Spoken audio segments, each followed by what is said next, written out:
السلام عليكم ورحمة الله وبركاته. الحمد لله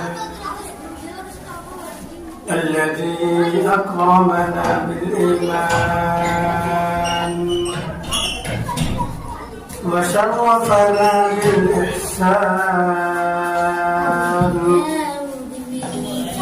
وهدانا وما كنا لنهتدي لولا أن هدانا الله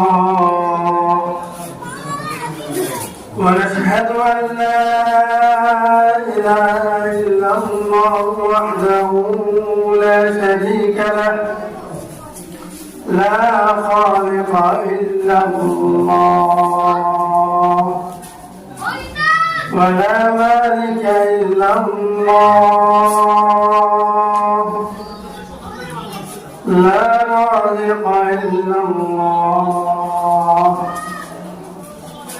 لا محيي إلا الله ولا مميت إلا الله ونشهد أن لا إله إلا الله وحده لا شريك له ونشهد أن سيدنا وسندنا وقرة أعيننا نبي الهدى محمد مصطفى صلى الله عليه وسلم وعلى آله وأصحابه وبارك وسلم تسليما كثيرا أما بعد فأعوذ بالله من الشيطان الرجيم بسم الله الرحمن الرحيم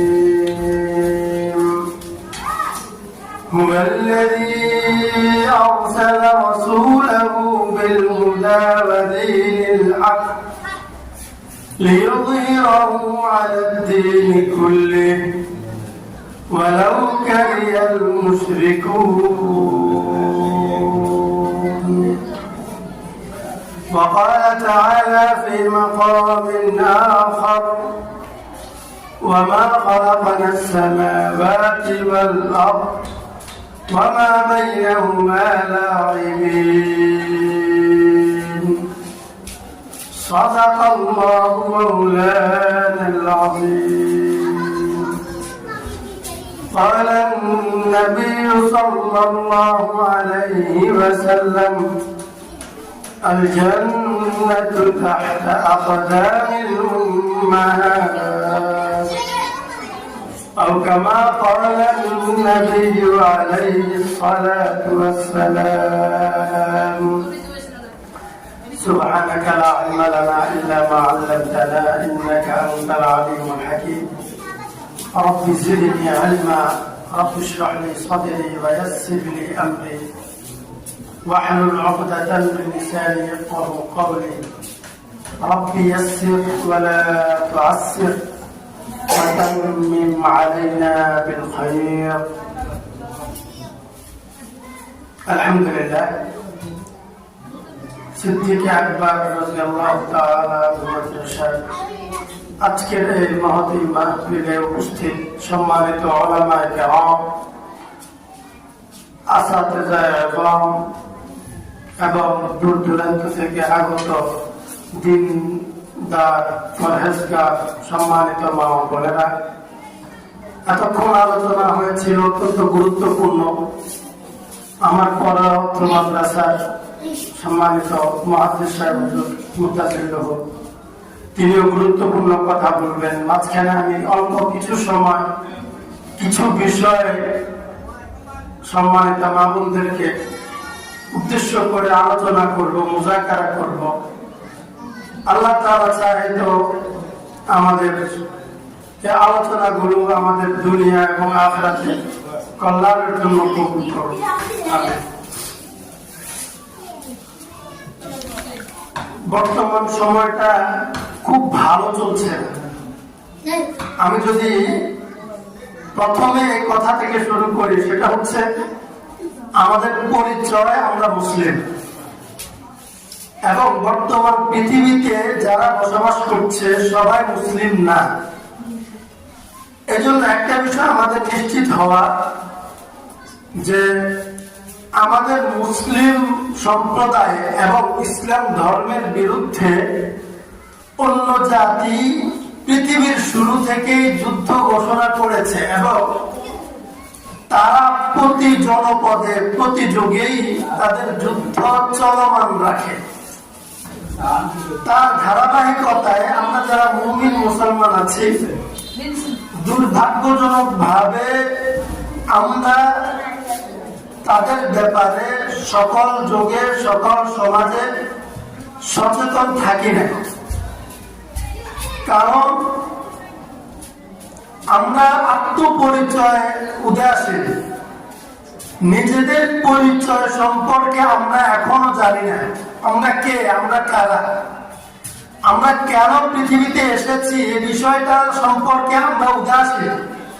এজন্য আমরা প্রত্যেকেই নিজেদের দায়িত্বে অবহেলা করছি এবং যে শত্রুর ব্যাপারে আল্লাহ তাআলা আমাদেরকে বলেছেন, মুহাম্মাদুর রাসূলুল্লাহি ওয়াল্লাযীনা মাআহু আশিদ্দাউ আলাল কুফার রুহামাউ বাইনাহুম। মুহাম্মদ রাসূল এবং তার অনুসারী সঙ্গী সাথীদের একটা বৈশিষ্ট্য হবে, তারা তাদের জীবনের শুরুতেই চিহ্নিত করে নিবে তাদের কারা কারা বন্ধু এবং কারা কারা শত্রু। এবং আল্লাহ তাআলা এক্ষেত্রে বন্ধুত্ব এবং শত্রুত্বের যে বিষয়টা বলেছেন, বৈশিষ্ট্য এবং পরিচয় দান করেছেন, সেক্ষেত্রে আগে শত্রুত্বের বিষয়টা উল্লেখ করেছেন। আল্লাহ তাআলা আগে বলেছেন মুহাম্মদ নবী এবং তার অনুসারী সঙ্গীদের বৈশিষ্ট্য হবে তারা প্রথমত তাদের শত্রুদের ব্যাপারে শক্ত অবস্থানে থাকবে, সজাগ সচেতন থাকবে।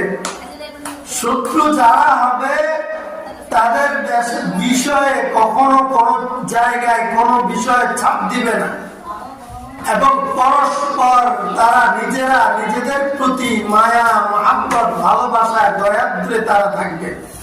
এটা আল্লাহ বলেছেন। অর্থাৎ আমরা যারা মুহাম্মাদুর রাসূলুল্লাহর উম্মত, আল্লাহ যেন আমাদেরকে বলেছেন, হে আমার বান্দা, হে আমার নবীর উম্মত, তোমরা যে পৃথিবীতে যাবে সেই পৃথিবীতে তোমাদের শত্রু থাকবে। এমন একটা পৃথিবীতে তোমাদেরকে পাঠাচ্ছি যে পৃথিবী শত্রুতে ভরা পৃথিবী। এটা আল্লাহ তাআলা আমাদেরকে ইঙ্গিত করেছেন সরাসরি। এজন্য আমরা এই বিষয়ে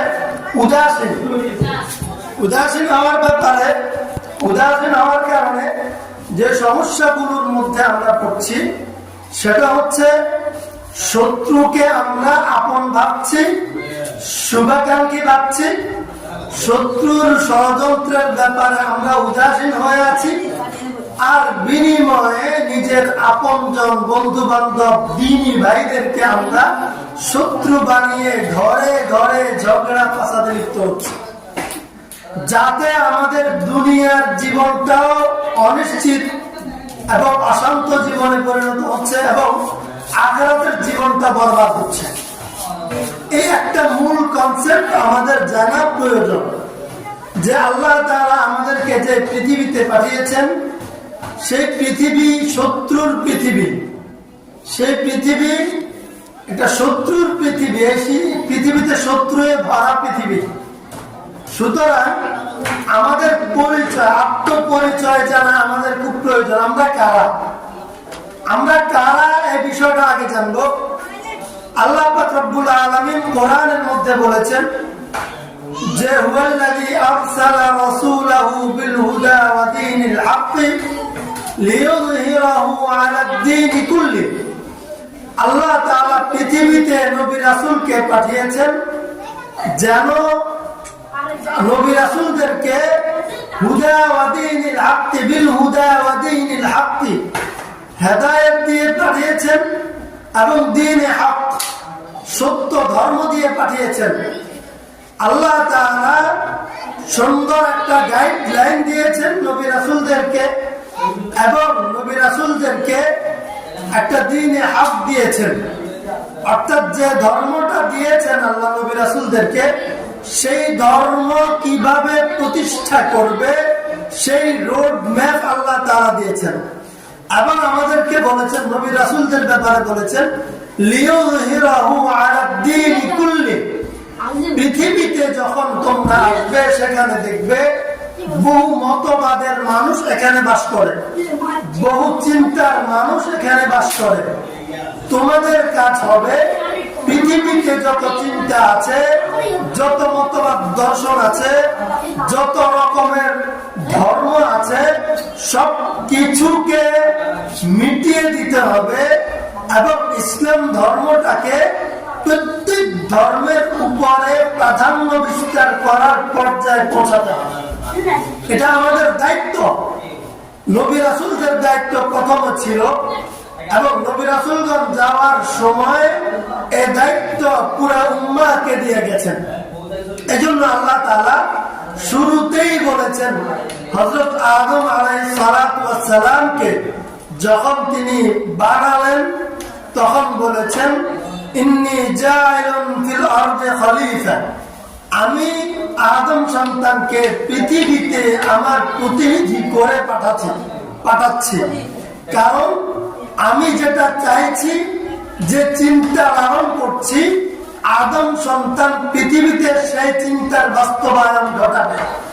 আল্লাহ তাআলা ইন্নী জাইলুন ফিল আরদি খলিফা বলে যেন আমাদেরকে বলছেন যে পৃথিবীতে আল্লাহ যে মানব সম্প্রদায়ের বিস্তার ঘটাবেন, সে মানব সম্প্রদায়ে আল্লাহ তাআলা যেভাবে চাইছে সেভাবে চলবে, আল্লাহ যেভাবে চাইছে সেভাবে সমাজকে চালাবে। এটা হচ্ছে আল্লাহ তাআলার মানসা।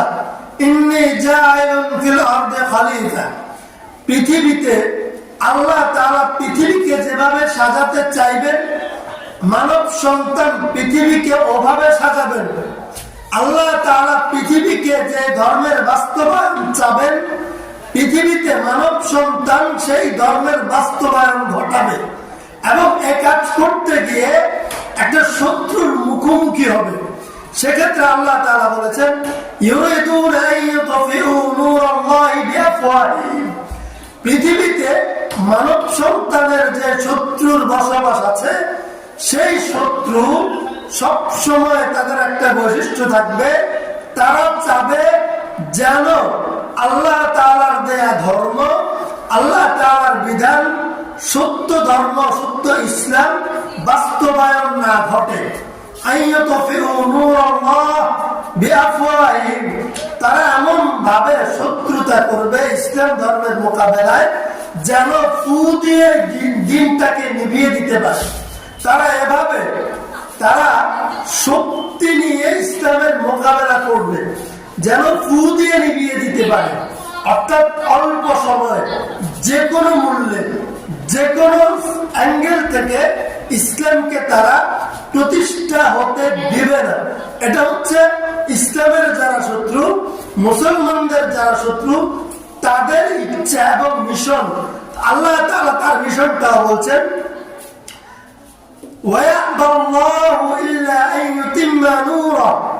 যে আল্লাহ তাআলার মানসা, ইচ্ছা এবং তার সিদ্ধান্ত যে পৃথিবীর কাফেররা যদিও সিদ্ধান্ত নিচ্ছে এবং তারা যদিও সবাই ঐক্যবদ্ধ হচ্ছে, ইসলামটাকে প্রতিষ্ঠা হতে দিবে না, মুছে দিবে পৃথিবী থেকে, কিন্তু আল্লাহ এই দ্বীন ইসলামকে প্রতিষ্ঠা করে তারপরে খেলতে হবে। সুবহানাল্লাহ। ওয়ালাউ কারিহাল কাফিরুন, এবং কারা এই দ্বীনের শত্রু, ইসলাম ধর্ম প্রতিষ্ঠার শত্রু কারা, এটা আল্লাহ তাআলা বলছেন ওয়ালাউ কারিহাল কাফিরুন, এই শব্দ দিয়ে আমাদেরকে বলছেন যে যারা কাফের তারা চাইবে, তারা যদিও চাইবে ইসলাম ধর্ম প্রতিষ্ঠা না হোক, ইসলাম ধর্মের প্রতিষ্ঠা হওয়াকে তারা যদিও পছন্দ করবে না। কারা? কাফেররা। পরের আয়াতে বলেছে ওয়ালাউ কারিহাল মুশরিকুন, যারা মুশরিক তারাও চাইবে না ইসলাম ধর্ম প্রতিষ্ঠা লাভ করুক। অর্থাৎ যদি আমরা মোটা দাগে আমরা কাফের মুশরিক কারা, পৃথিবীতে যারা নেতৃত্ব দিচ্ছে কাফের সম্প্রদায়ের মধ্যে, তারা তিন পরিচয় বিভক্ত। এক পরিচয় হচ্ছে ইহুদি, দ্বিতীয় পরিচয় হচ্ছে খ্রিস্টান, তৃতীয় পরিচয় হচ্ছে মুশরিক অর্থাৎ মূর্তি পূজারী হিন্দু। এই তিন শ্রেণী। যত কাফের আছে প্রত্যেকে এই তিন শ্রেণীর মধ্যে বিভক্ত, অন্তর্ভুক্ত কোন না কোন অ্যাঙ্গেল থেকে। হয় খ্রিস্টবাদের অংশ, না হয় ইহুদিবাদের অংশ, না হয় মুশরিক মূর্তি পূজারীদের অংশ। এই তিন সম্প্রদায়ের অংশ। এই তিন সম্প্রদায়ের মধ্যে যত মানুষ আছে প্রত্যেকে চাইছে না পৃথিবীতে ইসলাম ধর্মের প্রতিষ্ঠা হোক, বিজয় হোক। এখন আমাদের দায়িত্ব এবং দৃষ্টিভঙ্গি কেমন হওয়া দরকার দেখেন, যারা কাফের পৃথিবীর শুরু থেকে তারা ইসলাম ধর্মকে থামিয়ে দেওয়ার জন্য, দমিয়ে দেওয়ার জন্য, নাকাম অথবা ব্যর্থ করে দেওয়ার জন্য তারা যুদ্ধের ঘোষণা করে দিয়েছে এবং তাদের এই যুদ্ধ চলমান বিভিন্ন প্রক্রিয়ায়, বিভিন্ন কৌশলে। কিন্তু দুর্ভাগ্যজনক ভাবে আমাদেরকে যে আল্লাহ তাআলা দায়িত্ব দিয়েছেন, আল্লাহ যে বলেছেন যে তিনি যেই ধর্মের বাস্তবায়ন চাইছেন পৃথিবীর বুকে, সেই ধর্মের বাস্তবায়নের পথে সহযোগী অথবা কান্ডারি অথবা এই পথের সেনানী হিসেবে আমাদেরকে চাইছেন আল্লাহ। মা বোনদের কলিজার টুকরা সন্তানদেরকে চাইছেন, আপনার সন্তানকে চাইছেন, আপনার ভাইকে চাইছেন, আপনার স্বামীকে চাইছেন। যে আল্লাহ তাআলা চাইছেন যে আপনার স্বামীকে ইসলাম দ্বীনে হক প্রতিষ্ঠার কান্ডারি বানাবে। আল্লাহ তাআলা চাইছেন একজন নারীর ভাইকে দ্বীনে হক প্রতিষ্ঠার কান্ডারি বানাবেন।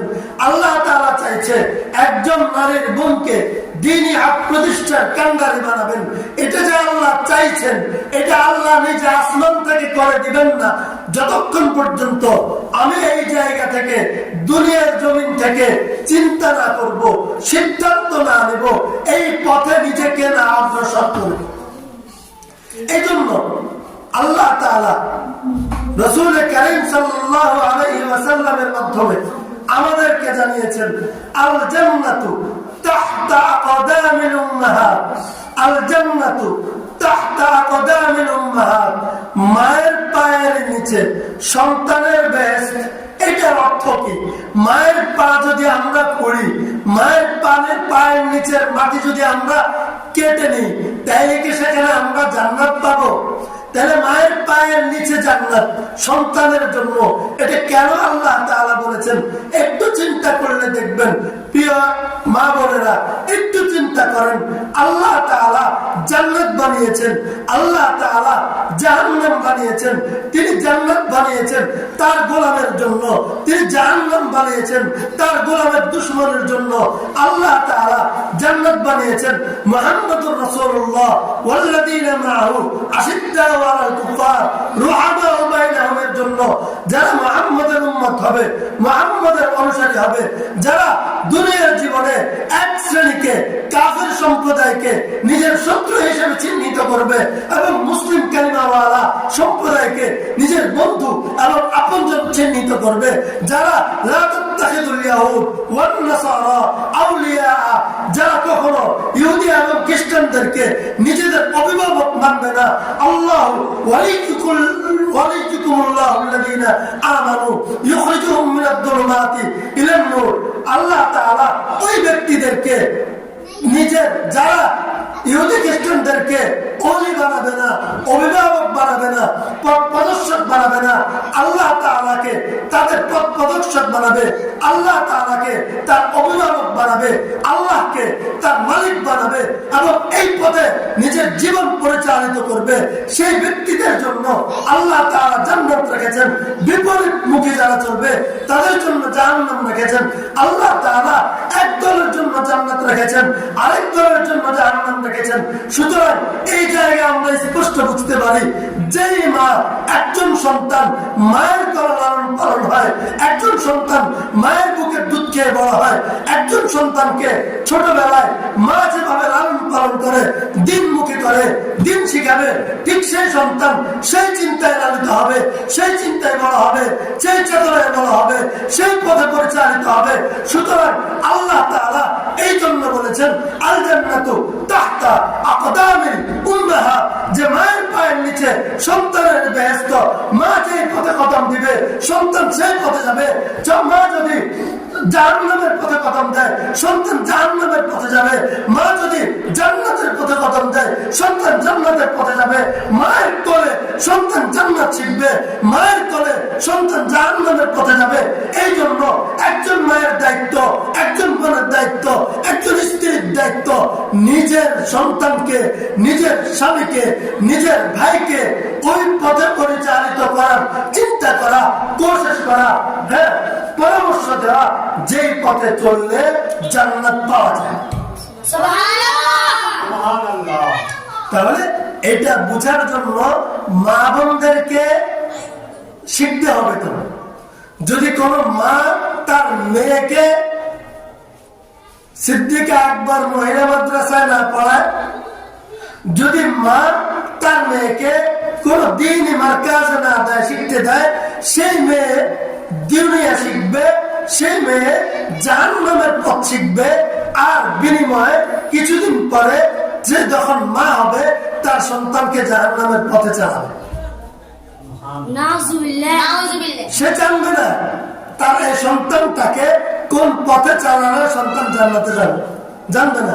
সে জানবে না তারপরে সন্তানকে আল্লাহ তাআলা কি দায়িত্ব দিয়ে পাঠিয়েছেন, সেটা জানবে না। একজন মা যদি সে দিন না জানে, দিন না শিখে, সে জানবে না তার সন্তানকে কোন পথে পরিচালিত করব, তার সন্তানকে কিভাবে বিশুদ্ধ দিন শিখাবো। সে জানবে না তার সন্তানটাকে কিভাবে লালন পালন করে দিনের রাহবার বানাবে, দিন বিজয়ের কান্ডারি বানাবে, এটা সে জানবে না। এই জন্য তো আল জান্নাতু তাহতা আকদামিল উম্মাহাত। একজন বাবা সন্তান জন্ম দিয়ে চলে যায় বিদেশ, সে তার চাকরি করতে চলে যায়, সে ব্যবসা করতে চলে যায়, মায়ের কোলে দিয়ে চলে যায়। একজন বাবা তার সন্তানকে কোলে পিঠে বড় করে না, মানুষ করে না, তার সন্তানকে একবারে দুধের বয়স থেকে কোলে পিঠে বালেট হওয়া পর্যন্ত মানুষ করে একজন মা। এবং দেখেন, একজন সন্তান যখন কোথাও হোঁচট খায় তখন ও বাবা গো বলে না, ও মা গো বলে। আল্লাহ তাআলা মায়ের সাথে সন্তানের এমন একটা সম্পর্ক তৈরি করে দিয়েছেন যে সন্তান মায়ের কাছে দুর্বল, সন্তান মায়ের ভালোবাসার কাছে হেরে যায়, হার মানে।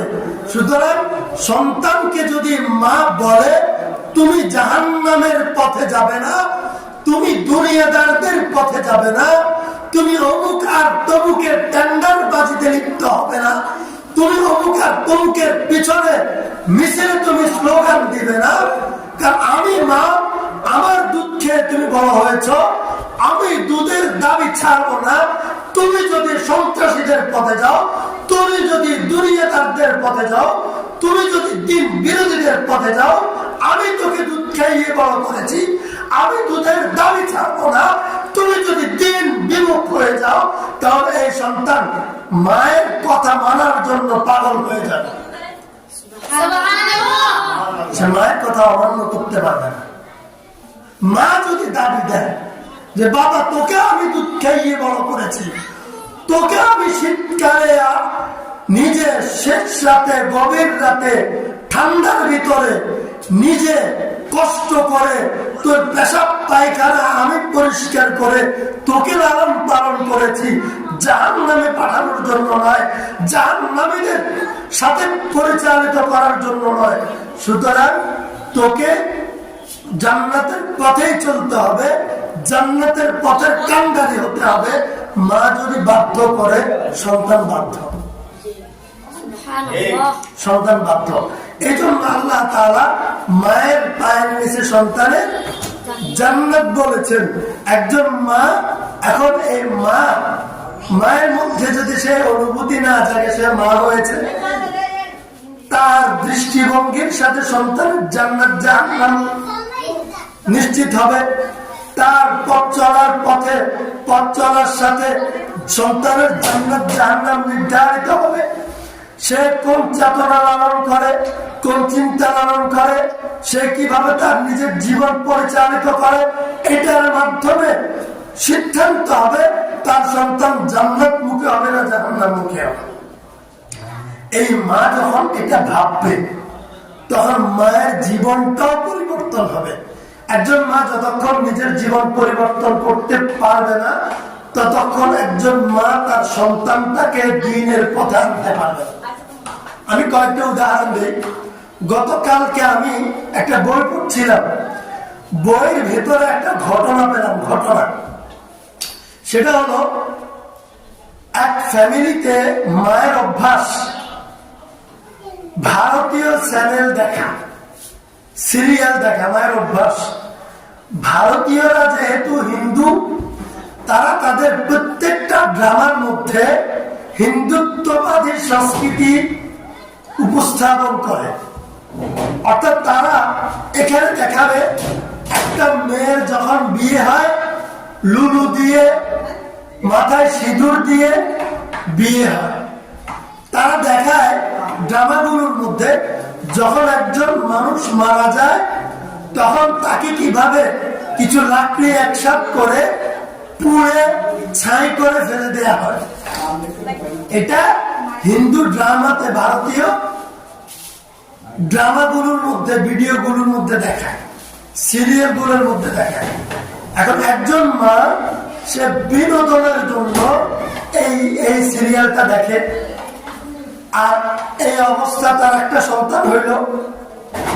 তার সন্তান একটু একটু বুঝতে শিখলো, মায়ের কোল থেকে শুরু করে মায়ের সাথে সে প্রতিনিয়ত এই সিরিয়ালগুলো দেখে, আনন্দ পায়, বিনোদন পায়। দেখতে দেখতে এক সময় ছেলে 5-7 বছর বয়সের উপযুক্ত হয়েছে, বয়স 5-7 বছর বয়স যখন হয়েছে সন্তানের, তখন এই ছেলের দাদি মারা যায়। একটু মায়েরা খেয়াল করবেন, তখন এই ছেলে দাদি মারা যায়। মারা যাওয়ার পরে দাদি মারা যায়, অনেক মানুষ একসাথে হইল। সে যে ওই সিরিয়ালের মধ্যে দেখে একজন মানুষ মারা যায়, মারা গেলে অনেক মানুষ একসাথে হয়।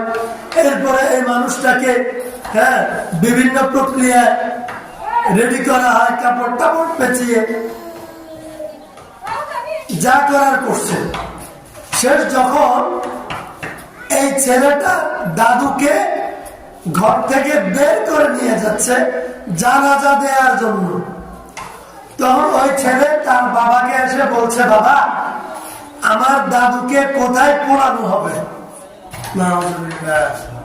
সে বলছে দাদুকে কোথায় পোড়ানো হবে? তখন বাবার মাথা গরম, খারাপ, কিরেটা কি বলে, আমার ছেলেটা কি বলে, আমার মাকে পোড়া দিব, এটা তো হিন্দুরা করে। একজন মানুষ মারা গেলে তো পোড়া দেয় হিন্দুরা, আমার ছেলে কেন আমার কথা বললো, আমার মাকে পোড়া দেওয়ার কথা বললো?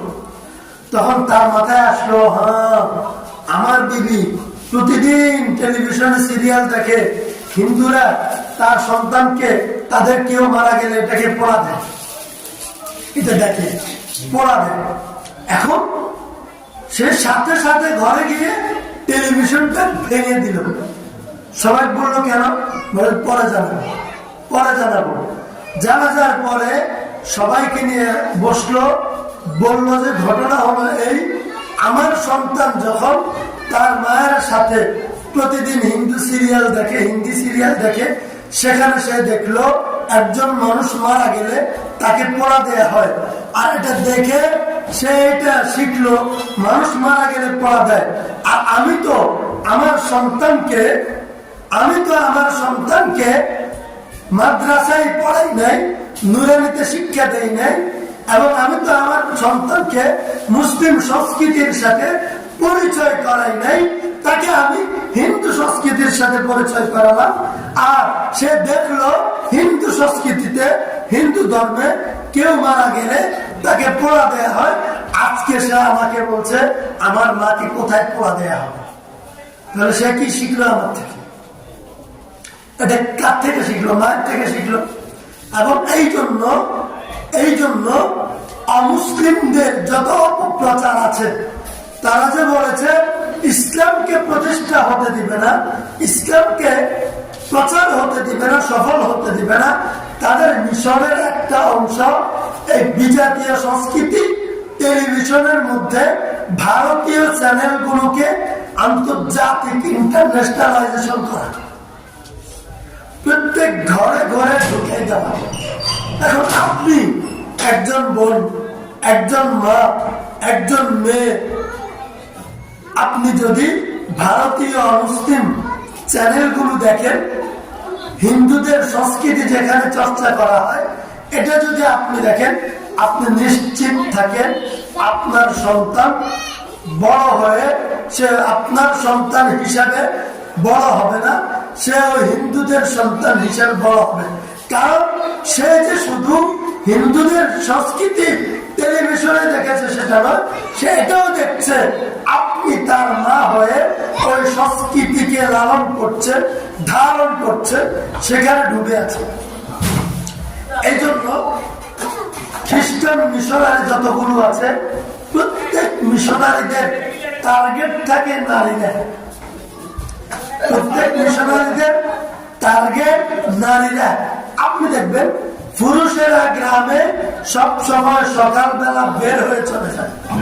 যখন পুরুষেরা চলে যায়, ঘরে আসে হিজবুত তাওহীদের মেয়েরা, হিজবুত তাওহীদের মহিলারা এসে ঘরে নারীদেরকে বুঝায়। তারা নারীদেরকে বুঝায় নারী অধিকারের কথা, নারীদেরকে বুঝায় নারীরা ঘর থেকে বের হয়ে পুরুষের সাথে কাঁধে কাঁধ মিলিয়ে চাকরি করার কথা। দেখেন, নারীদেরকে বুঝায় অন্যের সেবা করার কথা, এবং নারীদের অধিকার বঞ্চিত হয়েছে বলে বুঝায়। একজন নারী বুঝে সে ঘরে সন্তান লালন পালন করা, সন্তানের খাবার তৈরি করা, সন্তানের ফ্যামিলির খাবার তৈরি করা, এই সব কিছু করা কত কষ্টের একজন নারী বুঝে। এটার পাশাপাশি যখন একজন নারী বাইরেও চাকরি করবে, বাইরেও কাজ করবে, নারী ঘরেরটাও করবে, বাইরেরটাও করবে, এই নারীর উপর কত বড় জুলুম হয়, এটা কিন্তু নারী বুঝে না। নারীকে বুঝায় নারী ঘরে থাকবে না, ঘরের কাজ করবে না, নারী ঘরের কাজ তো করবে, বাইরের কাজ করবে, নারী সন্তানকে লালন পালন করবে, নারী নিজের সন্তান লালন করবে, অন্যের সন্তান লালন করবে, এটা নারীকে অধিকার হিসাবে বোঝায়। তখন এই নারী যখন ঘরের বাইরে চলে যায়, তখন এই নারী দ্বীনের বাইরে চলে আসে, এই নারীর সন্তান জান্নাতের পথ থেকে অন্যদিকে পরিচালিত হয়। দেখবেন ঘরের মধ্যে কিস্তির পুরুষেরা আসে নারীদের কাছে, যারা কিস্তি দেয়, এটা খ্রিস্টানদের পরিচালিত সংস্থাগুলো ঘরের মধ্যে আছে। নারীদের মাধ্যমে সমাজে কিস্তি তারা প্রচলন করে, তারা নারীদেরকে বিভিন্ন ভাবে তারা ব্যবহার করে। এই জন্য একজন নারী মা হিসাবে, বোন হিসাবে যখন নিজে সচেতন হবে, নিজে দিনমুখী হবে, দিন শিখবে, জান্নাতের পথে চলবে, নিজের সন্তান জান্নাতের পথে আসবে। আল জান্নাতু তাহতা আকদামিল উম্মাহাত। আপনি জান্নাতের পথে চললে আপনার সন্তান জান্নাতের পথ শিখবে, জান্নাতের পথে যাবে, সে জান্নাতি হবে।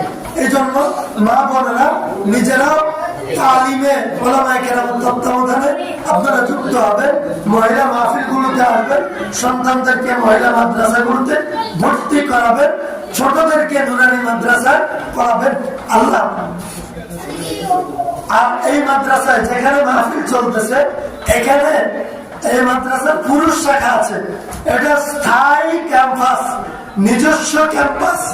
আপনারা আপনাদের ছেলেদেরকে এই প্রতিষ্ঠানে দিবেন, এখানে দিলে স্থায়ীভাবে সুন্দর একটা পরিবেশে বড় উল্লেখযোগ্য নির্ভরযোগ্য আলেমদের তত্ত্বাবধানে আপনার সন্তান লালন পালন হবে, বড় হবে, আলেম হবে, দ্বীনের কান্ডারি হবে ইনশাআল্লাহ তাআলা।